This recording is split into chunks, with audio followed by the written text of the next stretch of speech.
So, let me get this straight. Your entire cosmic federation, with technology that can literally bend the fabric of reality, is currently hiding in my garage because you pissed off some space gods. Eli Novak crossed his arms, looking at the 7 alien representatives crammed between his lawnmower and dusty exercise equipment. The tallest alien, a blue-skinned humanoid with what appeared to be glowing circuitry running beneath its translucent skin, stepped forward. Ambassador Zorix, as he'd introduced himself, cleared his throat, or at least made a sound approximating a throat clearing. It sounded more like distant wind chimes. That is, an oversimplification, human, but essentially correct. Eli rubbed his temples. Monday mornings were bad enough without becoming the nexus of an interstellar diplomatic crisis. And you chose Earth because the Celestial Pantheon is terrified of humans, said a squat, orange creature who resembled nothing so much as a sentient pumpkin with tentacles.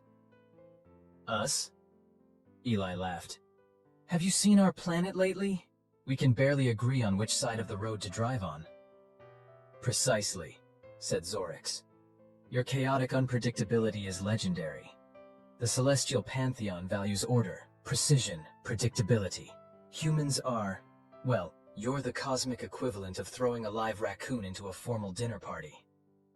Thanks, I think. The smallest of the aliens, who appeared to be a floating ball of purple gas contained within a crystalline exosuit, drifted forward. Allow me to explain. I am Scientific Advisor Nebula. Your species possesses what we call chaotic intuition, the ability to make completely illogical leaps of reasoning that somehow work.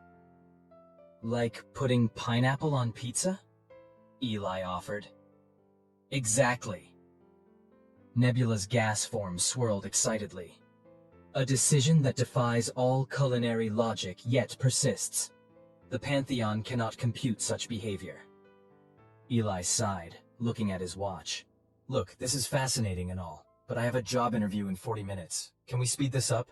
What exactly do you want from me? Zorix exchanged glances with the others before responding. We need a human representative to negotiate with the Pantheon. Someone disposable. Excuse me? He means someone whose loss wouldn't significantly impact your planetary development. The pumpkin-like alien clarified, not helping at all. Great, Eli muttered. I've gone from unemployed engineer to cosmically disposable in one morning. Your qualifications are perfect, Zorix continued, either missing or ignoring the sarcasm. You possess advanced problem-solving capabilities. You're currently unattached to a mate or offspring, and your social media presence is minimal enough that your temporary absence wouldn't cause alarm. You've been stalking me? Observing, corrected Nebula. For 17 of your Earth years. Eli stared at them. Since I was 10? That's deeply unsettling. We've watched you construct ingenious solutions with limited resources, Zorix said. Remember that solar-powered water filtration system you built for your school science fair? The one that caught fire and nearly burned down the gym? Yes, exactly.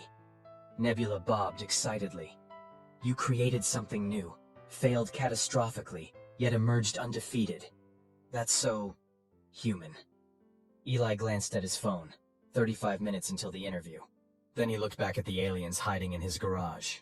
The job was just another mid-level engineering position he wasn't particularly excited about anyway. What happens if I say no? The tentacled pumpkin made a sound like a deflating balloon. The Pantheon locates us, erases our civilizations from existence, and potentially notices Earth in the process. You'd likely be collateral damage. And if I say yes? You might die horribly, Zorix admitted. Or become a legend across 12 galaxies. Eli ran a hand through his hair. Those outcomes seem pretty far apart. Such is diplomacy, shrugged Zorix, somehow managing the gesture despite his alien physiology. Will I at least make it back in time for my sister's wedding next month? I'm supposed to give a toast. Time is complicated in the Pantheon's realm, Nebula said. But we'll do our best. Eli took a deep breath. His life thus far had been a series of almosts. Almost finished his PhD, almost launched a startup, almost got married. Maybe it was time to actually commit to something, even if that something was potentially suicidal alien diplomacy. Fine. But I'm changing my shirt first. I'm not meeting gods in a Daft Punk concert tee. Excellent! Zorix clapped his three-fingered hands together. The fate of countless civilizations rests on your shoulders. No pressure. That's literally the definition of pressure, Eli muttered as he headed inside. 10 minutes later, freshly changed and having sent an email canceling his interview. Family emergency. Technically not a lie if the family in question was the entire human race. Eli stood before the aliens. So how do we get to this Pantheon place? Spaceship? Teleporter? Cosmic Uber? We fold space, said Nebula, floating closer. It may feel uncomfortable. Uncomfortable how? Paper cut uncomfortable or existential crisis uncomfortable? Somewhere between those, answered the pumpkin alien. I vomited from 17 orifices my first time. 17? Eli blinked. You know what? Never mind. Let's just go before I change my mind. Zorix nodded and the aliens formed a circle around Eli. They began to hum in harmony, creating a vibration Eli could feel in his teeth. The air shimmered, and reality seemed to bend inward, like looking through the bottom of a glass. Remember, Zorix said, his voice suddenly distant. The Pantheon values certainty. They find comfort in absolute truths. Your advantage is that humans understand something they never will. What's that? Eli asked, fighting the sensation that his body was being simultaneously stretched and compressed. That certainty is an illusion, Zorix replied as the garage dissolved around them. Traveling by space folding, Eli decided, was like being forced through a Play-Doh extruder while your brain tried to comprehend non-Euclidean geometry. In other words, it sucked. When reality reassembled itself, he found himself on what appeared to be a massive platform suspended in a void of swirling cosmic colors. The platform was carved from a single piece of something that resembled marble, but glowed faintly from within.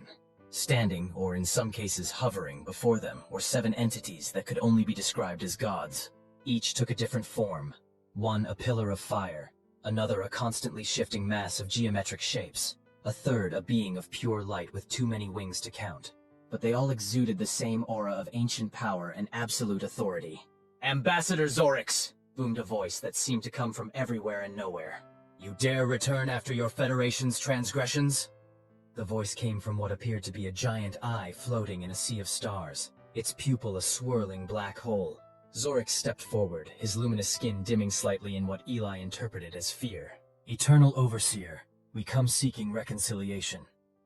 Another entity, this one resembling a massive crystal lattice, pulsed with rainbow light. Your species attempted to quantify the unquantifiable. You sought to measure divine will with your machines. The penalty is extinction. We meant no disrespect, Zorix said. Our curiosity is our nature. Curiosity is no excuse for blasphemy, thundered a third entity, a writhing mass of tentacles and eyes. Eli cleared his throat, immediately drawing every divine gaze toward him. He felt like an ant under a magnifying glass, one that was about to burst into flames. Hi, I'm Eli, from Earth. You might have heard of us, mostly harmless, great reality TV? The gods fell silent, their attention unnervingly focused. A human, whispered the fire pillar, somehow managing to sound horrified despite not having a face. They brought a human here? The geometric entity's shape spun faster in what seemed like agitation. Eli glanced at Zorix, who gave him an encouraging nod. Look, Eli continued. I get that you're upset. These guys, he gestured to the alien delegation, stuck their noses where they didn't belong.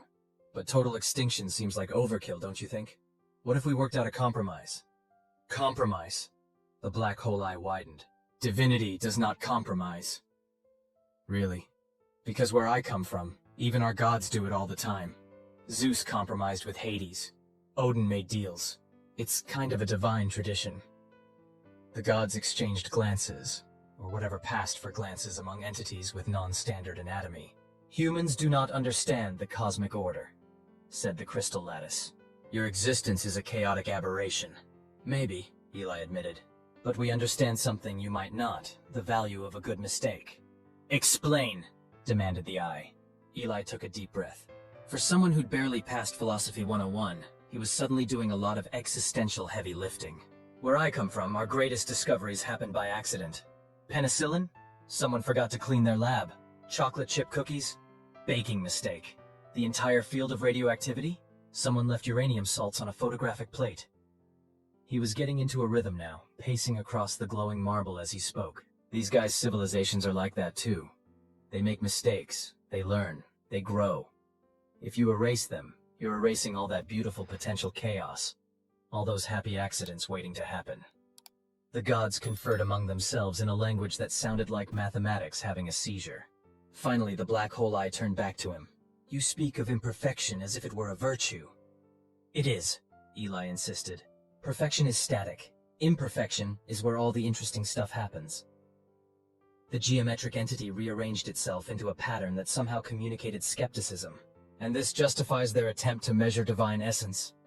Well, no, Eli admitted. That was pretty stupid. But haven't you ever been curious about something you weren't supposed to touch? Haven't you ever wondered, what if? The gods fell silent again. Curiosity, began the tentacle mass, is not a concept we comprehend. Then maybe that's the real problem, Eli suggested. You're missing out on one of the universe's best features. He turned to Zorix. What exactly did your people do that's got them so worked up? Zorix shifted uncomfortably. We attempted to quantify divine consciousness. We built a device to measure the essence of godhood. You sought to reduce divinity to numbers, accused the fire pillar. We sought understanding, Zorix countered. Eli rubbed his chin thoughtfully. So basically they were trying to figure out what makes you tick. I get why that's annoying, but is it really extinction-worthy? The mortal cannot comprehend the divine, stated the crystal lattice flatly. Maybe not completely, Eli agreed. But isn't that the point? If they could fully understand you, you wouldn't be gods, would you? The black hole eye narrowed slightly. Elaborate. Mystery is part of what makes you divine. If they study you and learn a little bit, they don't diminish you. They just appreciate you more. Like how understanding how a rainbow forms doesn't make it any less beautiful. The gods conferred again. Your argument has merit, admitted the eye reluctantly. But there must be consequences. Absolutely, Eli agreed quickly. Actions have consequences. How about this? The Federation agrees to dismantle their god-measuring machine and publicly acknowledge that some things aren't meant to be reduced to data. In return, you don't wipe them from existence. Everyone saves face. Nebula floated forward. We would be willing to accept such terms. Our research was theoretical in nature. We can redirect our efforts. The fire pillar flickered.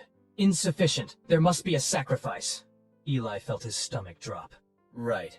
The disposable human part of the plan. What kind of sacrifice? He asked cautiously. Knowledge, said the crystal lattice.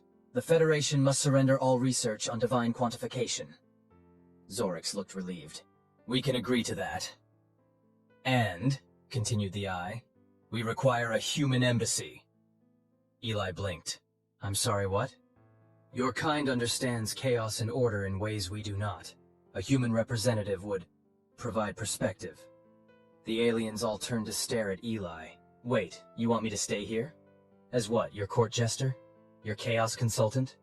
Divine advisor, corrected the tentacle mass. Eli ran a hand through his hair. For how long? Time is different here, said the geometric entity. For you, perhaps 1 year. For your Earth, mere moments. Eli thought about it. A year with cosmic gods versus going back to sending out resumes and living in his small apartment. Can I have time to think? You have already decided, interrupted the eye. We see the probability strands of your choice. Eli sighed. Okay, fine, but I have conditions. First, I need to be able to attend my sister's wedding next month. Earth time. Second, I want guarantees that Earth remains off your radar. And third, I want to be able to send messages home occasionally. Acceptable, said the fire pillar. And no probing, Eli added hastily.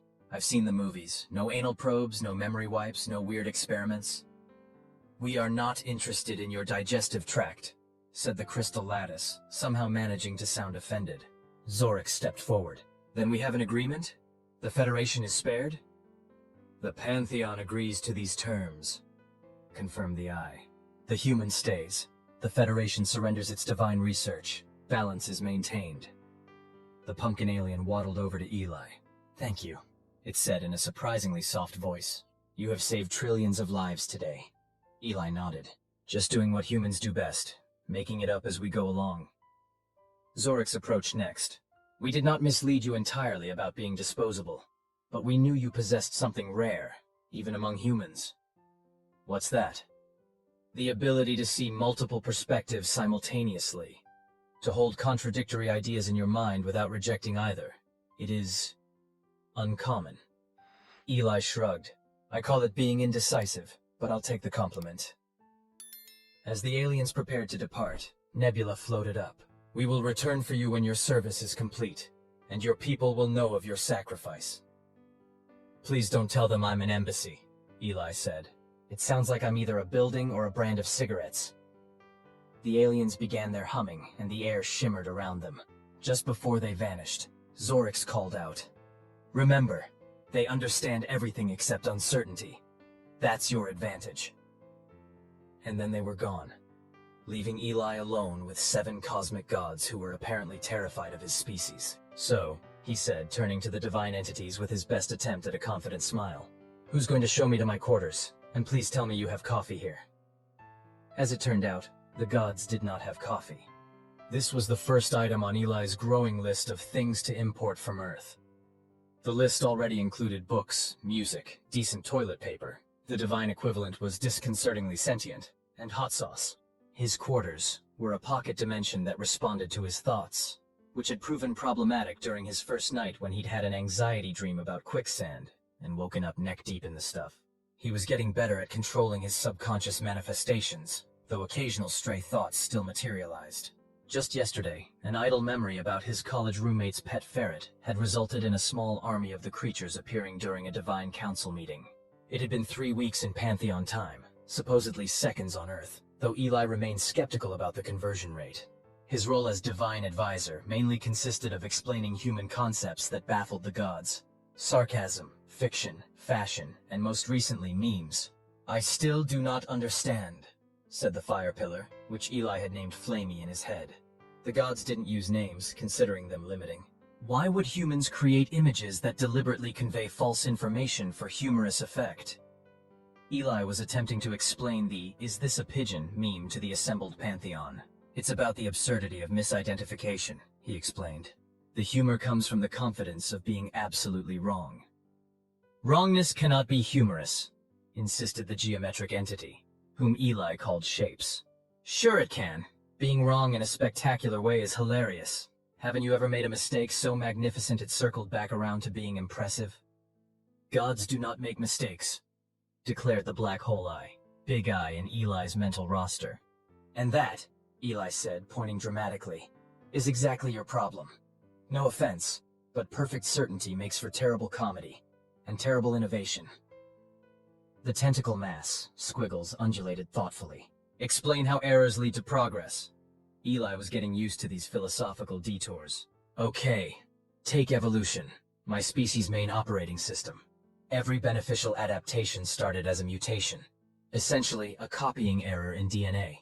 If reproduction was perfect every time, we'd still be single-celled organisms floating in primordial soup.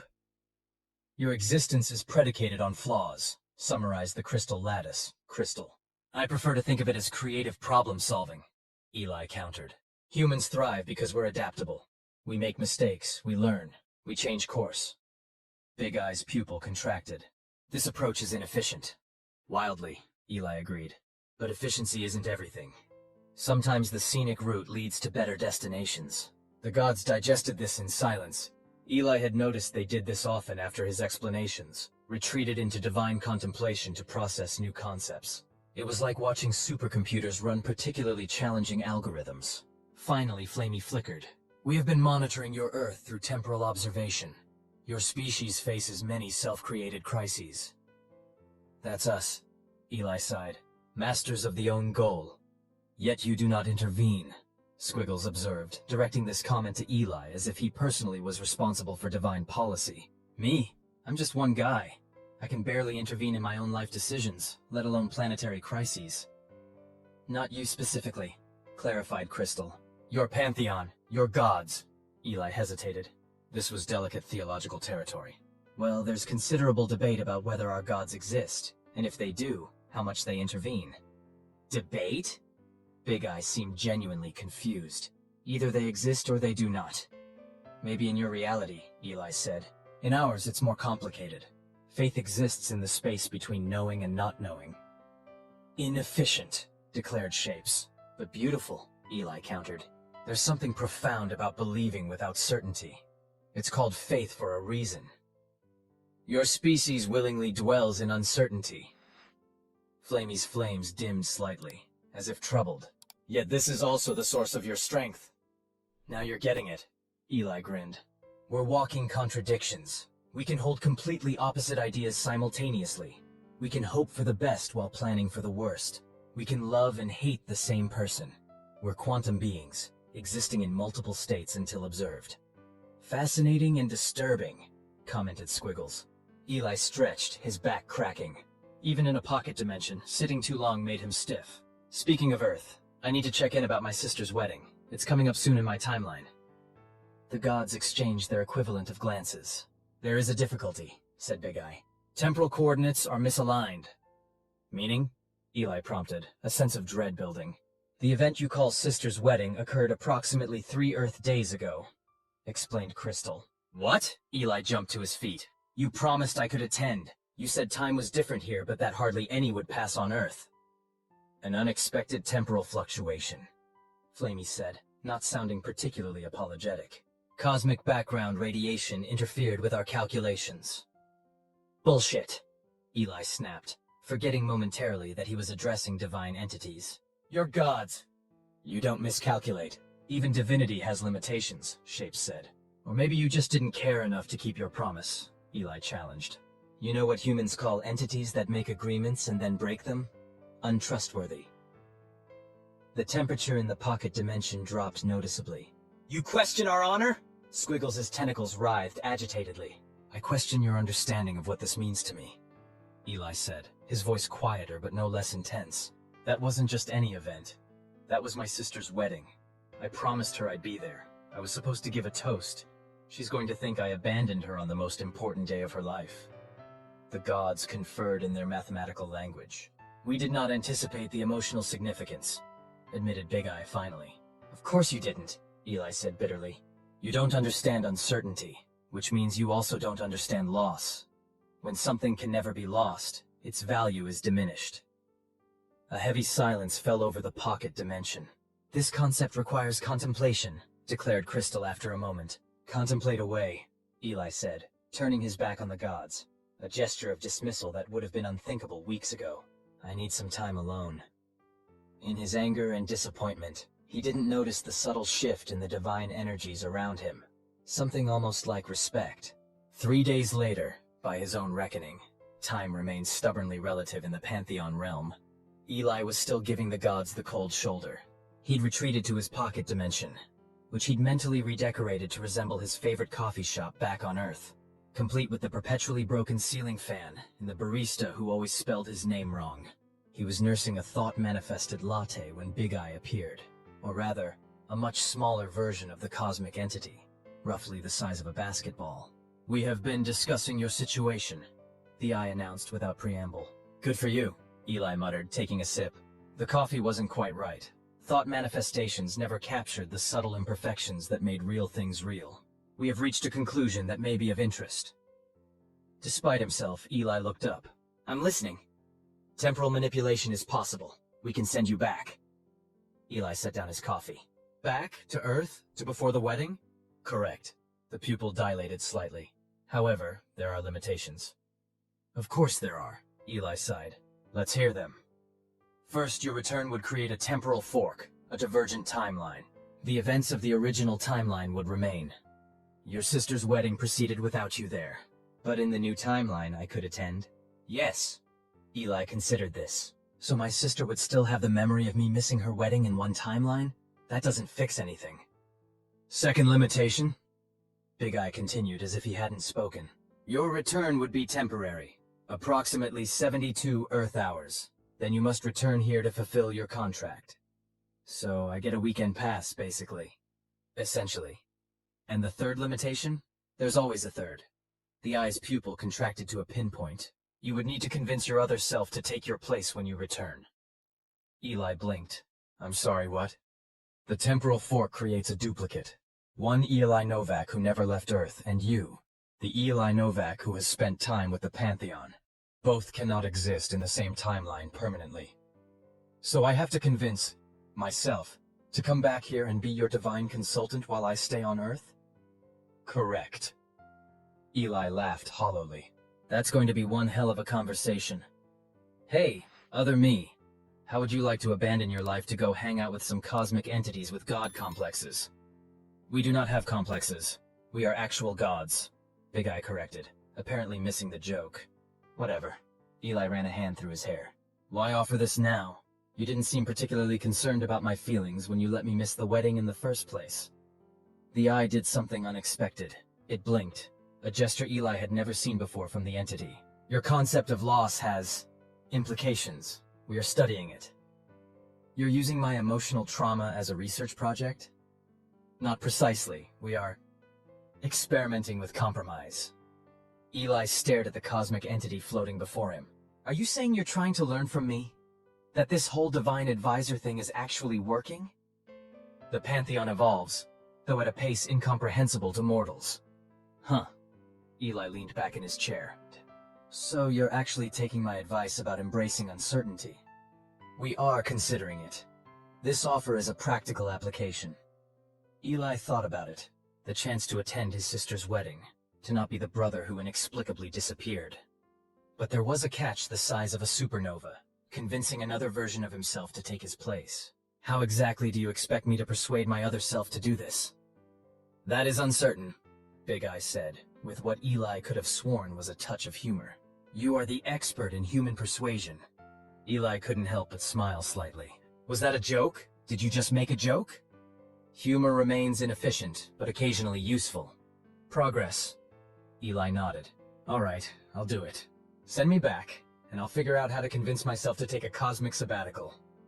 The temporal transition will begin at your convenience. Eli stood, abandoning his not-quite-right coffee. Let's do it now. If I'm only getting 72 hours, I don't want to waste any of them. Very well. The eye began to glow brighter. There is one additional detail. Of course there is, Eli muttered. Your other self will have no memory of the aliens' arrival. In that timeline, they chose a different approach. So I'll have to explain everything from scratch. Great. Persuading oneself is a unique challenge, observed Big Eye. You know your own weaknesses and resistances. Yeah, and that's exactly why this is going to be nearly impossible. Eli took a deep breath. But I'll try. The Pantheon anticipates your results with interest. The air around Eli began to shimmer, reality bending inward just as it had in his garage what felt like a lifetime ago. Try not to destroy any civilizations while I'm gone, he called out as the pocket dimension dissolved around him. The last thing he heard before everything went white was what sounded remarkably like a divine chuckle. Eli materialized in his bedroom, prompting a startled yelp from himself. The other Eli, who had been in the middle of tying a tie, jumped backward, tripped over a laundry basket, and landed in an ungraceful heap against the wall. What the actual... Other Eli's eyes were wide with shock. Who? How? What the hell? Don't freak out, Eli said, immediately ensuring that other Eli would indeed freak out. I'm you, from an alternate timeline, or the future, or both, I guess. The temporal mechanics are a bit fuzzy. Other Eli scrambled to his feet, grabbing the nearest potential weapon, a ceramic table lamp shaped like a pineapple, a gag gift from their college roommate. Is this some kind of prank? Hologram? VR thing? Other Eli waved the lamp threateningly. Because it's not funny, and I'm already late for Megan's wedding. It's not a prank, Eli said, sitting down on the bed to appear less threatening. Look, I know this is insane, but we don't have much time, and I need you to listen. Why do you look different? Other Eli was studying him now, lamp still clutched defensively. Eli hadn't considered that, but of course the weeks in the Pantheon realm had changed him. He'd lost weight, for one thing. Divine food took some getting used to, and there was probably something different in his eyes. Seeing the universe from a god's eye view changed a person, because I've been living with cosmic entities for nearly a month, Eli explained. In this timeline, aliens showed up in our garage about 4 weeks ago. They needed a human representative to negotiate with some angry gods. I volunteered. Other Eli stared at him for a long moment. You're serious? Deadly. Prove it. Tell me something only I would know. Eli sighed. When we were 9, we broke Mom's favorite vase playing indoor baseball and blamed it on the neighbor's cat. We still feel guilty about it. Our first crush was on Ms. Peterson, our 5th grade teacher. We have a birthmark shaped like Florida on our left hip. We're terrified of needles, but pretend we're not. Need more? Other Eli slowly lowered the lamp. This is impossible. About as impossible as the Detroit Lions winning the Super Bowl. But apparently that happened while I was gone, so the universe is full of surprises. They did, Other Eli confirmed weakly. Last season, it was wild. See? Proof of alternate timelines right there. Eli joked, hoping to ease the tension. Other Eli sat down heavily on the desk chair. So, aliens. Gods. You're... me? I'm the version of you who left. In my timeline, I missed Megan's wedding because the gods messed up the temporal alignment. They've sent me back to fix it, but there's a catch. There's always a catch, Other Eli muttered, unconsciously echoing Eli's earlier words. Yeah, there is. Eli took a deep breath. I can only stay for 3 days. Then someone has to go back to the Pantheon realm to continue as their divine advisor.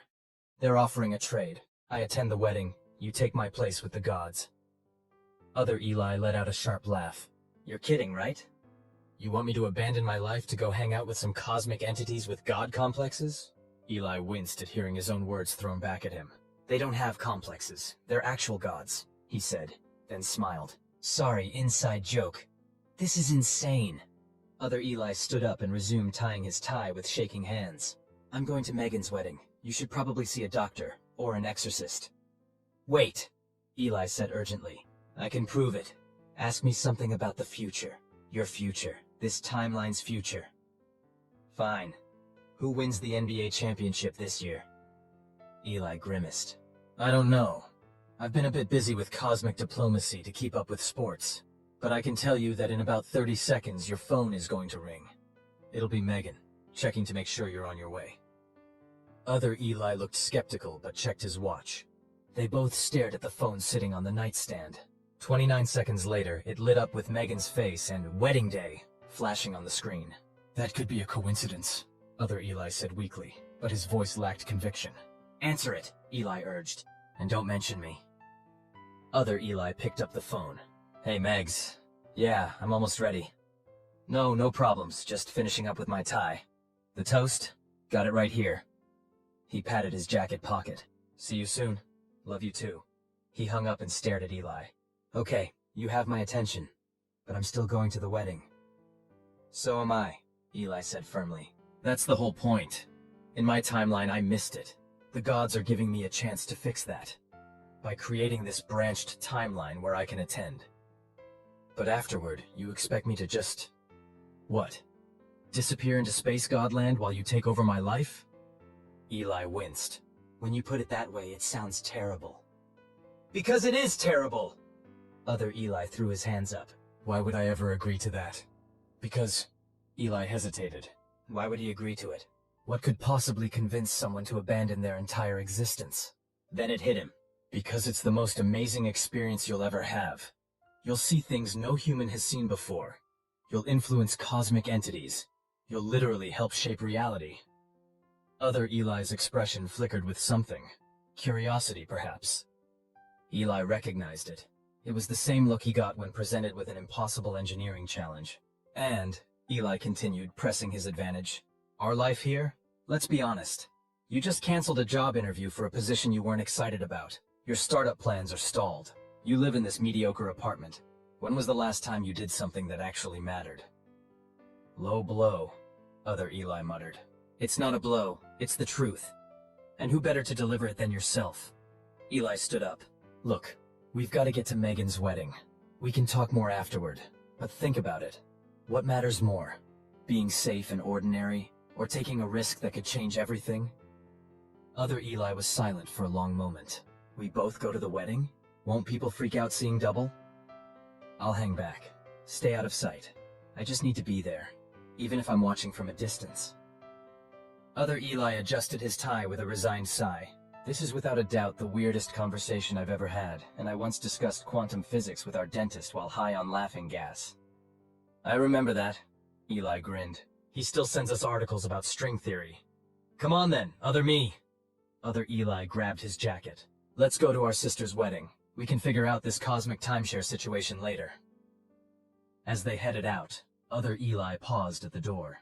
Just to be clear, I haven't agreed to anything yet. Noted, Eli said. But trust me, Once you hear about the 17-orifice vomiting alien, you won't be able to resist. The what now? Later, Eli promised. Wedding first, cosmic horror stories after. Megan's wedding was being held at the Clayton Gardens, a restored Victorian mansion with sprawling grounds just outside the city. As they pulled into the parking lot, Eli felt a sudden lump in his throat. In his timeline right now, Megan would have been devastated by his absence. You okay? Other Eli asked, picking up on his emotion. Yeah, just really glad to be here. They had worked out a system. Other Eli would attend normally. Eli would slip in unobtrusively during the ceremony and stay at the back, then keep to the periphery of the reception. With enough guests and the general chaos of a wedding, one extra person, even one who looked identical to the bride's brother, might go unnoticed if they were careful. Remember, Mom's going to insist on family photos right after the ceremony, Other Eli warned as he straightened his tie one last time. I'll make myself scarce. Text me when it's safe to circulate. Other Eli nodded, then hesitated. This is insane, you know that? Welcome to my life for the past month. Eli clapped him on the shoulder. Go make our sister happy. As Other Eli headed toward the garden where the ceremony would take place, Eli took a circuitous route around the property. He found a side entrance that offered a clear view of the proceedings while keeping him partially hidden behind a large ornamental shrub. The garden was decorated with twinkling lights and white roses, a string quartet playing softly as guests found their seats. Eli spotted his parents in the front row, his father adjusting his tie nervously, and his mother already dabbing at her eyes. And then Megan appeared at the end of the aisle, radiant in a simple white dress that caught the afternoon sunlight. Eli felt tears prick his eyes. In his timeline, he'd missed this moment entirely. He watched as she walked past Other Eli, who stood with the groomsmen. Megan had insisted her brother be part of the wedding party, and they exchanged a warm smile. The ceremony was beautiful in its simplicity. Vows were exchanged, rings were placed, and when the officiant declared the couple married, Eli found himself applauding along with everyone else, quickly ducking back when heads turned his way. During the reception, he maintained a careful distance, occasionally catching Other Eli's eye across the room. When the time came for toasts, he watched with pride as Other Eli delivered a speech that had the perfect balance of humor and sentiment, ending with a toast to my amazing sister, who has always been my compass, the person who points me in the right direction when I'm lost. Megan had hugged him tightly after that, and Eli felt a strange combination of joy and envy watching the embrace. He was here, but not really here, present but apart. As the evening wound down and the dancing began, Eli retreated to a quiet corner of the garden, sitting on a stone bench beneath a weeping willow. The music and laughter drifted to him on the evening breeze. Hiding from your own family at your sister's wedding? That's a new one. Eli looked up to see Megan standing before him, champagne flute in hand, and a curious smile on her face. Megan! He scrambled to his feet. Congratulations, the ceremony was beautiful. Thanks. She tilted her head, studying him. So is someone going to explain why there are two of my brother at my wedding? Eli's heart sank. You noticed? Of course I noticed. I've known your face my entire life. She sat down on the bench, patting the spot beside her. At first I thought I was hallucinating. Too much wedding stress, not enough sleep. But then I saw you both in the same room. So, what's going on? Evil twin? Clone? Some weird Eli doppelganger situation? Eli sat beside her, running a hand through his hair, a nervous gesture they both recognized. You probably won't believe me. Try me. I just married the love of my life. I'm feeling pretty optimistic about the impossible today. So he told her. About the aliens in the garage, the gods who feared human unpredictability, his role as divine advisor, and the temporal fork that had allowed him to attend her wedding after all. When he finished, Megan was silent for a long moment, swirling the champagne in her glass thoughtfully. So, she finally said, my brother is the cosmic ambassador for humanity. Divine advisor, he corrected automatically. Right. She nodded seriously, then broke into a grin. That is the most elaborate excuse for almost missing my wedding that I have ever heard. But you believe me? Strangely, yes. She sipped her champagne. You've always been a terrible liar.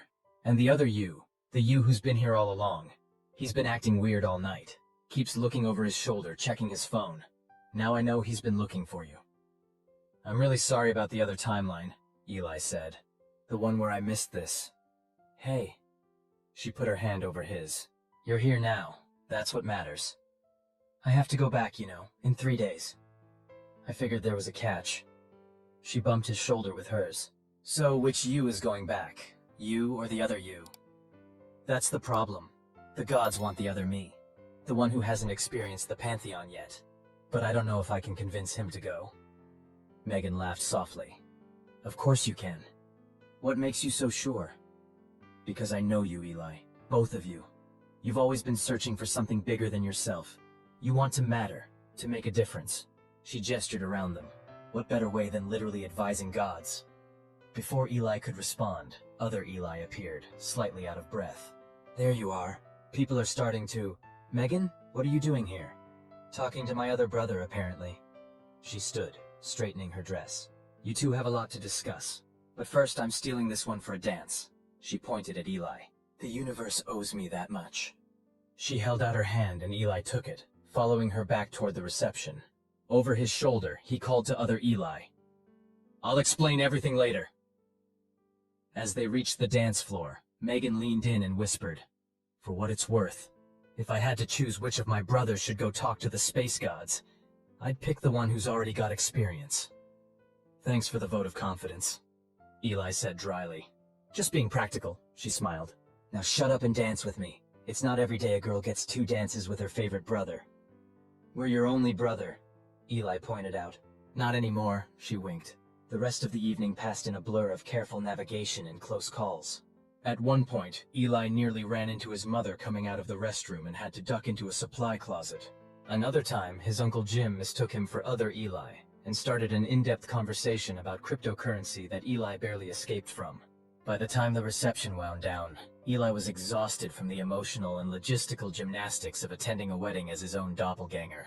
He and other Eli met by the parking lot as guests began to leave. That was surreal, other Eli said, loosening his tie. Tell me about it. I nearly had a heart attack when Mom almost saw me. Megan knows, doesn't she? Eli nodded. She figured it out. She's always been the perceptive one. They drove back to the apartment in relative silence, both lost in thought. When they arrived, other Eli immediately kicked off his dress shoes and collapsed onto the couch. Okay, now that the wedding's over, we need to figure this out. You want me to go be a space diplomat while you stay here and... what? Take over my life? Our life, Eli corrected. And yes, that's the deal. But think about what you'd be gaining. The opportunity to see the universe from a perspective no human ever has before. What about my job prospects, my friends, my whole existence? Do you really love your life that much? Eli challenged. Be honest, we've been stuck in a rut for years. Drifting. This is a chance to do something that actually matters. To alien gods, other Eli pointed out flatly, whose decisions affect trillions of lives across multiple galaxies, Eli countered. What we do here, what you're doing here, how many lives does it touch? Really impact? Other Eli was silent, absently fiddling with his cufflinks. I don't know if I can do it, he finally said. What you're describing, it sounds terrifying. It is, Eli admitted, but it's also incredible. The things I've seen. He trailed off, remembering the swirling cosmic colors of the void, the impossible architecture of the Pantheon realm, the beings of pure energy and thought who debated the nature of reality over what passed for breakfast. There's no way to describe it that does it justice. So you want it back, other Eli said shrewdly. If it's so amazing, why are you trying to pawn it off on me? Eli sighed. Because I made a promise to Megan. In my timeline, I broke it. I missed the most important day of her life. I can't undo that, but I can make sure that in this timeline, her brother is part of her life going forward. And because... He hesitated. Because what? Because I've changed, Eli admitted. Being there, seeing what I've seen, it's changed me. I don't know if I fit here anymore, but you still do.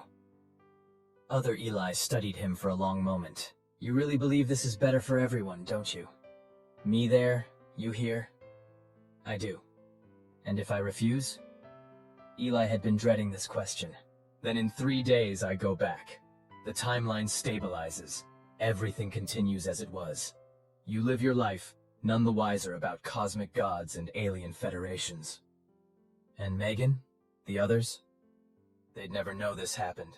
The memory of 2 Eli Novaks at the wedding would fade I guess. Temporal anomalies tend to smooth themselves out. Other Eli rubbed his face tiredly. I need to sleep on this. We have 3 days, Eli reminded him. Take your time. As other Eli headed to the bedroom, he paused at the door. For what it's worth, that toast you heard tonight? I stayed up for 3 days writing it. I wanted it to be perfect for her. It was, Eli assured him. She loved it.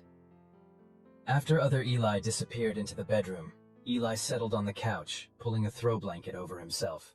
His mind was racing with doubt. Was he doing the right thing? Was he being selfish, trying to stay in this timeline while sending his other self to face the cosmic unknown? Or was he giving other Eli the opportunity of a lifetime, the chance to break out of their shared rut and do something truly extraordinary? The questions followed him into an uneasy sleep. The next morning, Eli awoke to the smell of coffee and toast. He found other Eli in the kitchen, already dressed in jeans and a t-shirt, looking out the window pensively.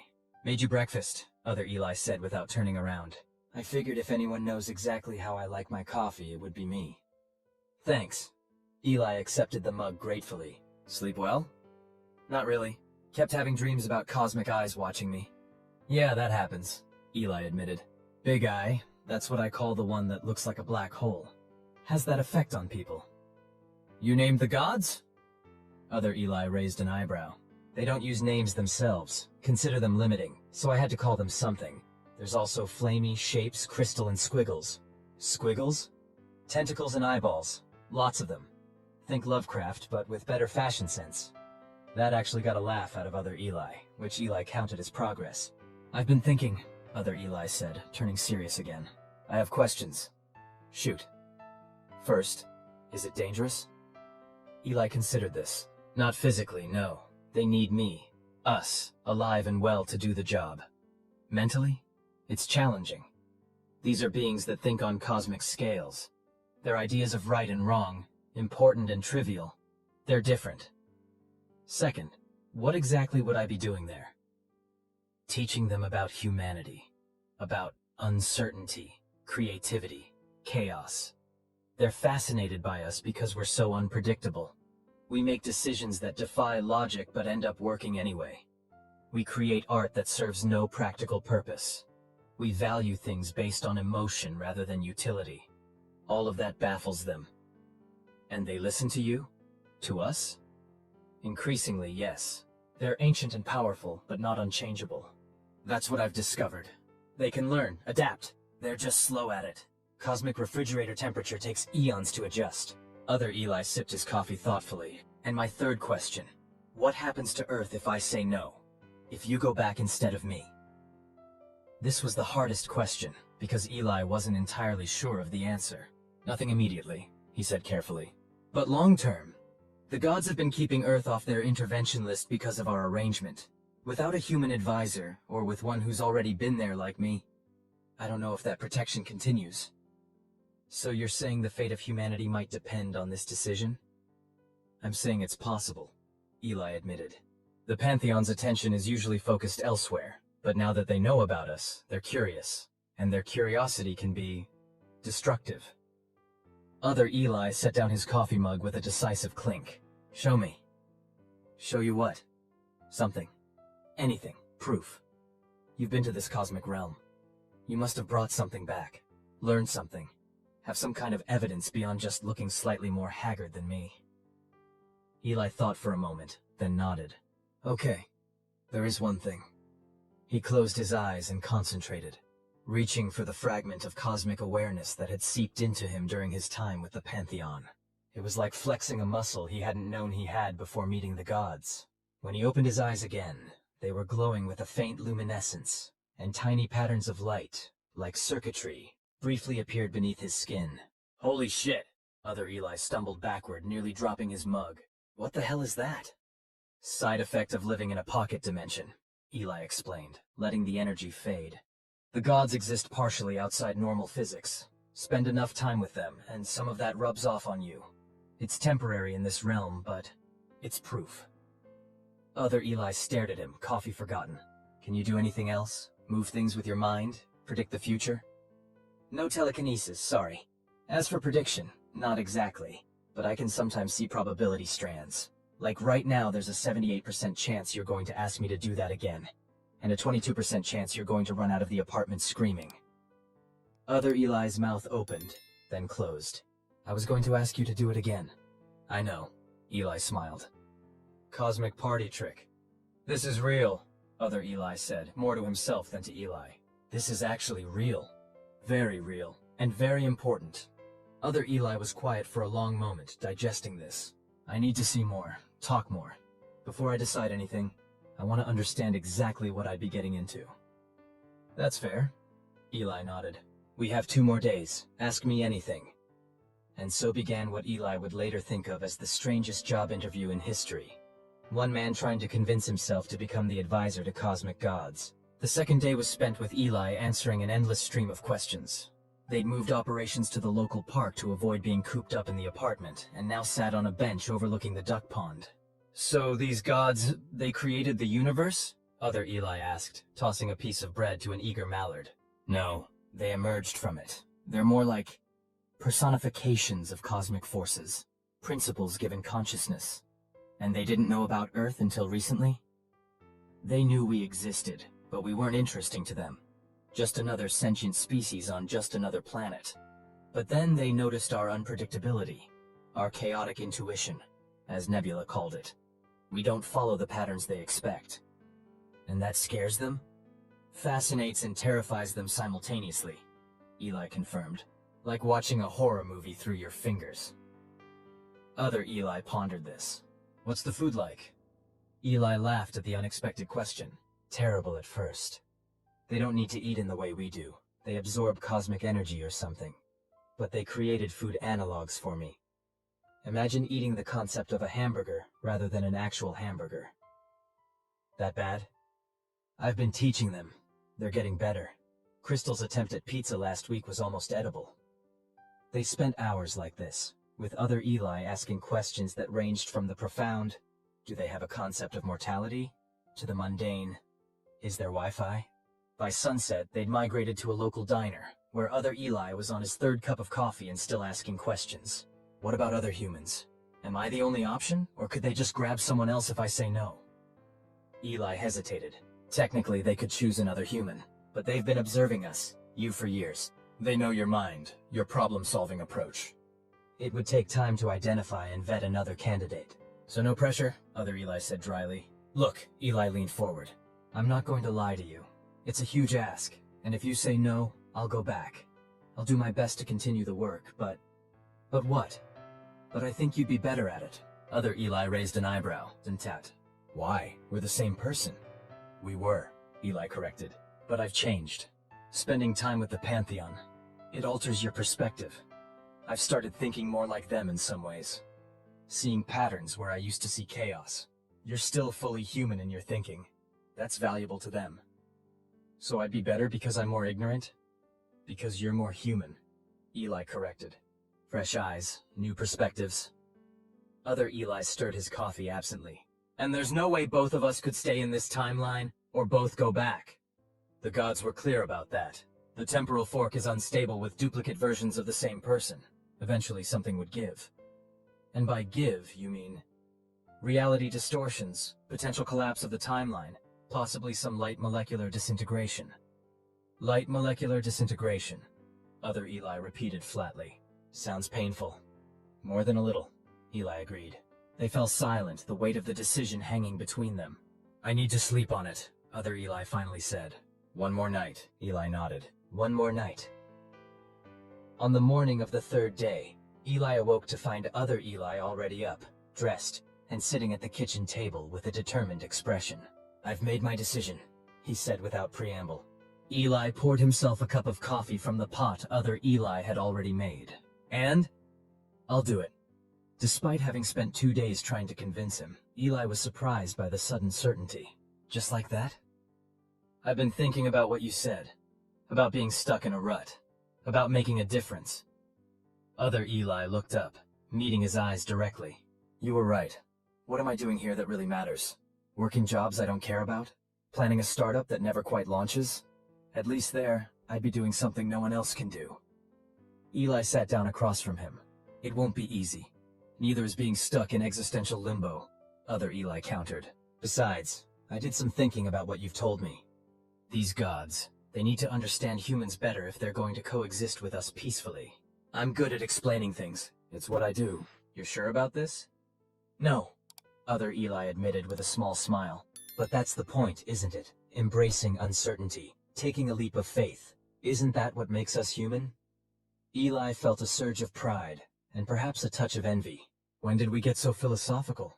Apparently somewhere between aliens in the garage and cosmic gods in the void.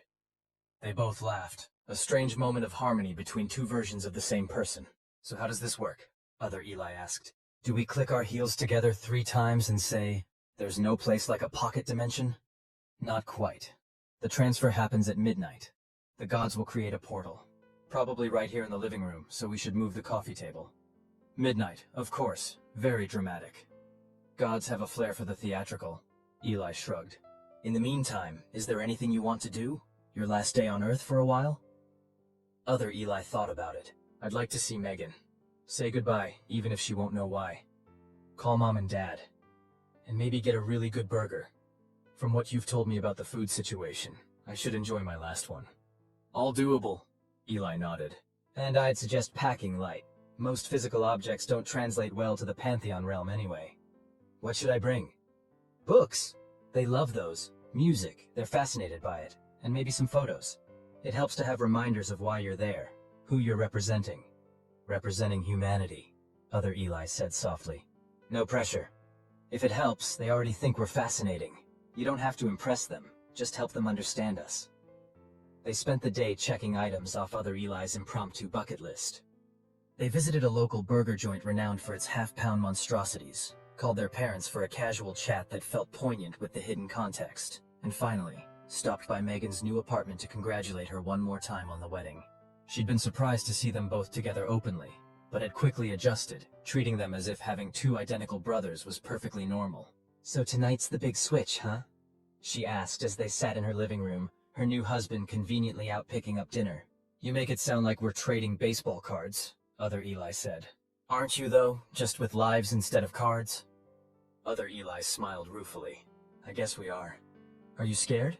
She asked him directly. Terrified, he admitted. But also, excited? It's hard to explain. She reached out and took his hand. You're going to be amazing, both of you. She looked between them. Just promise me one thing? What's that? They asked simultaneously, then glanced at each other in surprise. Figure out a way to keep in touch. I want to hear all about my brother's cosmic adventures. I'll try, Other Eli promised, though interstellar mail service might be spotty.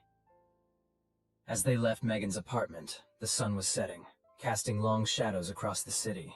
They walked in companionable silence for a while before Other Eli spoke. Thank you, he said unexpectedly. For what? For coming back. For giving me this opportunity. For making sure Megan had her brother at her wedding. Eli felt a lump in his throat.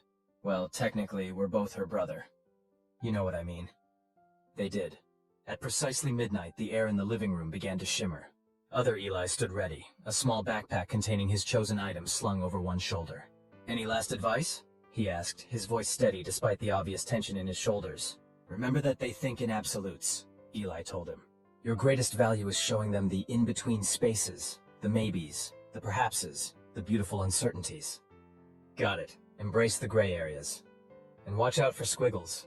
He has a weird sense of humor and 17 orifices that can vomit simultaneously. You mentioned that. Still not sure if you're joking. You'll find out. Eli smiled enigmatically. The shimmering intensified, coalescing into a swirling portal of cosmic colors. Through it, Eli could just make out the familiar marble platform of the Pantheon realm. The exchange begins, boomed a voice that could only belong to Big Eye. Approach, human. Other Eli took a deep breath. Well, here goes nothing. He stepped toward the portal, then turned back one last time. Take care of things here. Make our life count. I will, Eli promised. And you make us count out there. Other Eli nodded, turned, and stepped through the portal. There was a flash of light, a sound like distant wind chimes, and then the portal closed, leaving Eli standing alone in the apartment. Except he wasn't quite alone. A faint shimmer remained in the air, gradually forming into the tiny projection of Big Eye. The exchange is complete, the god announced. The timeline is stabilizing. Is he okay? Eli asked. Did he arrive safely? Your alternate self has arrived. The Pantheon finds him acceptable. High praise, Eli said dryly. The eye's pupil contracted slightly in what Eli had come to recognize as amusement. You have fulfilled your obligation, Eli Novak. Your contract is transferred. So I'm free to live my life here? No more cosmic duties? Correct. Though... The eye hesitated, an unusual behavior for a divine entity. The Pantheon has found our interactions educational. Is that God speak for we'll miss you?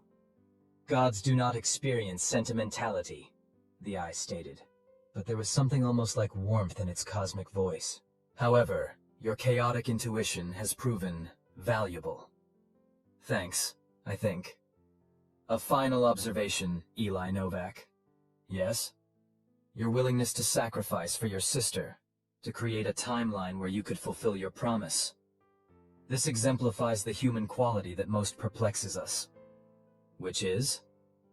You chose uncertainty over certainty, imperfection over perfection. This choice defies cosmic logic. Eli smiled. That's just being human, Big Eye. We're messy, contradictory creatures.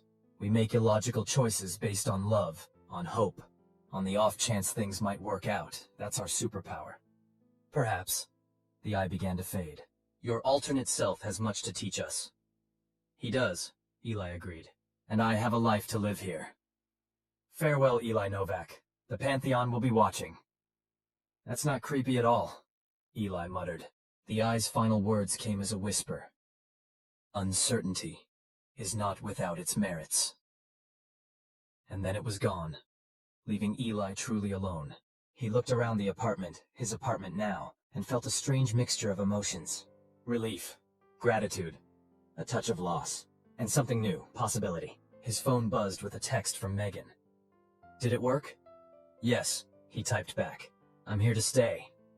And other you? Off to terrify some gods with human unpredictability. Perfect. Breakfast tomorrow? I want to hear everything. Eli smiled. Wouldn't miss it for the universe. He set down his phone and walked to the window, looking up at the night sky.